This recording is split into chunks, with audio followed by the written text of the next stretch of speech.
سلام، من محمد حسین محمد الاری هستم. میخوام انواع گیاه ها رو توضیح بدم. گیاه چجوری به وجود میاد؟ ما دانه رو یا تو خاک میکاریم یا میذاریم لای دستمال خیس بخوره. اگه لای دستمال نذاشتیم خیس بخوره، تو خاک هم کاشتیم، میتونیم بهش آب بدیم، اونجا هم ریشه میده. بعد اولین قسمت گیاه که رشد میکنه ریشه هستش. ما دو نوع ریشه داریم، ریشه راست، ریشه افشان. بعد دانه گیاه، مثلا یه دانه لوبیاست و جوانه زده. جوانه دوتا میشه و یکیش به بالا میره، یکیش به سمت بالا میره و یکیش هم به سمت پایین. بعد یکیش اینجوری برای گیاه لوبیا میره بالا، برای همه گیاه ها. یکیشون میره بالا، برگ و ساقه رو درست میکنه، یکیش هم میره پایین ریشه رو درست میکنه. برای همه گیاه همین جوریه. خب کار ریشه چیه؟ ریشه آب، یعنی همون آبی که ما میریزیم تو خاک، و مواد غذایی رو از خاک میگیره و به گیاه میرسونه. خب الان ما چجوری تشخیص بدیم که چه ریشه راسته، چه ریشه افشانه؟ الان این گیاه شلغم، اگر یک ریشه بلند و خیلی محکمتر از بقیه این ریشه ها داشته باشه که این شکلی باشه و بقیه ریشه ها به طور منظم دور اون در اومده باشن، این ریشهش راسته. ولی اگر مثلا ما تو گیاه شلغم، مثلا یه دونه گیاه شلغم دیدیم تو خاک بوده یا مثلا ریشه نداشته، میتونیم چجوری تشخیص بدیم که مثلا این گیاه ریشهش راسته یا مثلا ریشهش افشانه؟ چجوری میتونیم تشخیص بدیم؟ برگ و ریشه همیشه برعکس همن. یعنی الان مثلا ریشه افشان همش تو همه، ببینید مثلا برای پیاز همش تو هم و نامنظمه، ولی ببینید ریشه راست منظمه. الان برگ شلغم میبینید تو هم و نامنظمه، یعنی برگ گیاه شلغم افشانه. گفتم ریشه و برگ با هم مخالفن، پس وقتی که این برگش افشانه ریشهش راست میشه. یا مثلا گیاه پیاز میبینید برگاش منظم و درازه، ولی ما به خاطر اینکه برگ مخالف ریشه است میفهمیم که ریشهش افشانه. حالا دانه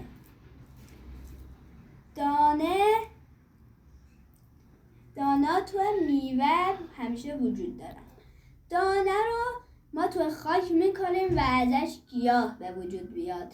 مثلا الان دانه سیب تو میوهش، الان ببینید این دانه سیبه، تو میوه سیبه. مثلا مثلا لوبیا خودش دانه رو نمیده، تو میوه دانه تولید میشه. بعد ما مثلا این دانه رو حتی سیبم، درختش، حتی گیاه کوچیک، همه نوع گیاه ریشه دارند، چون ریشه مواد غذایی از خاک میگیره و به گیاه میده. ما دانه رو تو خاک میکاریم و ازش گیاه به وجود میاد. و حالا میخوام یه چیز جالب در گیاه لوبیا بگم.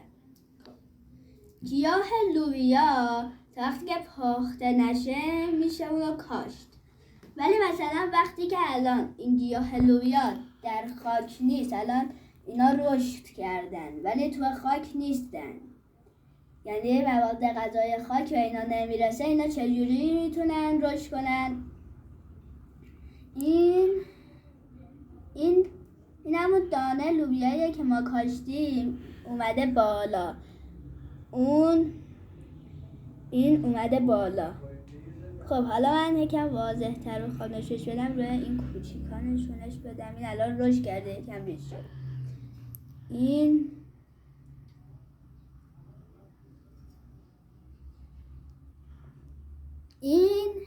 اینی که الان این همون دانه لوبیاییه که ما کاشتیمش، ولی اینجا دیگه اسمش اندوخته غذاییه. یعنی وقتی که ما الان این گیاه ها مثلا من تو دستمال گذاشتم خیس بخوره، هنوز تو خاک نکشتمش، هنوز بهش آب نمیرسه، شاید یکم مرطوبیت این به اون برسه، ولی غذایی که تو خاک هست به این نمیرسه.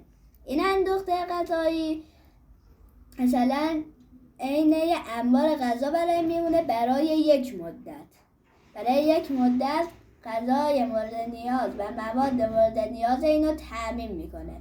حالا این برگ لوبیا کجاش رشد میکنه؟ ببینید تو اینجا برگ لوبیا هستش، در اینجا برگ لوبیا هستش. این برگ به مرور اینجوری بزرگ میشه. حالا این اندوخته غذایی وقتی که گیاه رشد میکنه، الان ببینید اینجا کوچیک‌تر از اینه، این انقدر کوچیک میشه، خوش میشه میفته و بعد که این میفته دیگه گیاه هیچ غذایی نداره. یعنی وقتش شده که ما این گیاه رو توی خاک بکاریم. یعنی تا وقتی که این اندوخته غذایی از گیاه لوبیا یا مثلا حتی گیاه نخود، عدس، همه اینا همین جوری هن، عین لوبیا.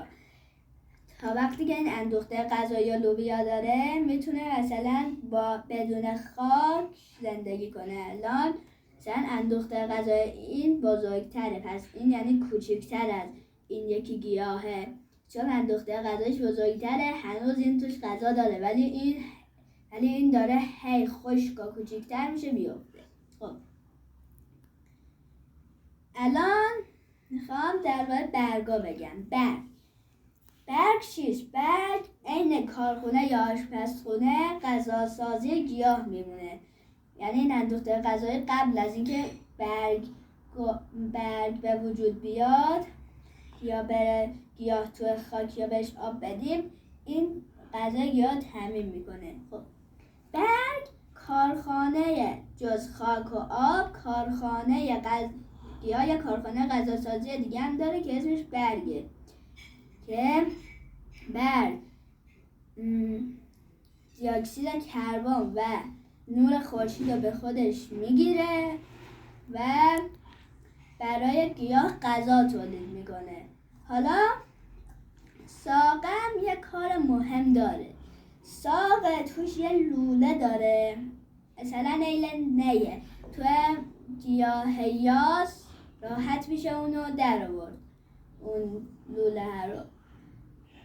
حالا اون لوله که شبیه نیه، الان اینا همه به هم چسبیدن، اینا همه به هم وصلن. اون نی یه چیزی تو این ساقه هستش که این محافظای نیه. وقتی که غذا یا آب، حتی غذای گیاه که از خاک گرفته میشه یا غذایی که برگ برای گیاه درست میکنه که حتی آبو وقتی که ریشه میگیره، جز این برگه که ریشه نمیگیره، اونایی که ریشه میگیره رو میده به این میبره میرسونه به تو قسمت مختلف گیاه میچرخونه و غذای گیاه اونه. حتی از برگم میگیره به گیاه میرسونه. خب حالا نوع برگ ها، ما چند نوع برگ داریم. یکیش من فکر کنم 2 نوعه، یکی از 3 نوع برگ داریم. خب پهن و بزرگ و دراز و سوزنی، یا بعضیشون هم کوتاهن و حالا این دراز و باریکه. خب برگ درخت کاج سوزنی به برگ های میگن که مثل این، ببینید اینجوری باشن، دقت کنید شبیه سوزنن. به این برگ شاید هم تیز نباشن، به خاطر تیزیش نمیگیم، ولی بعضی کلفتن و تیز. ولی به برگ هایی که اینجوری نازک باشن میگن برگ سوزنی. حالا این برگ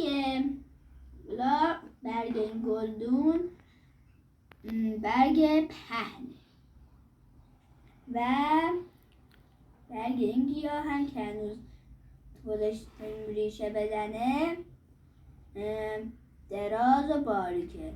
خب هر نوع برگی یا هر نوع ریشه‌ای، ریشه هر نوعش غذای مواد غذایی خاک و آب رو میگیره و به گیاه میده. برگم هر نوعش برای گیاه غذا تولید میکنه. امیدوارم که توضیح مفید باشه. خداحافظ.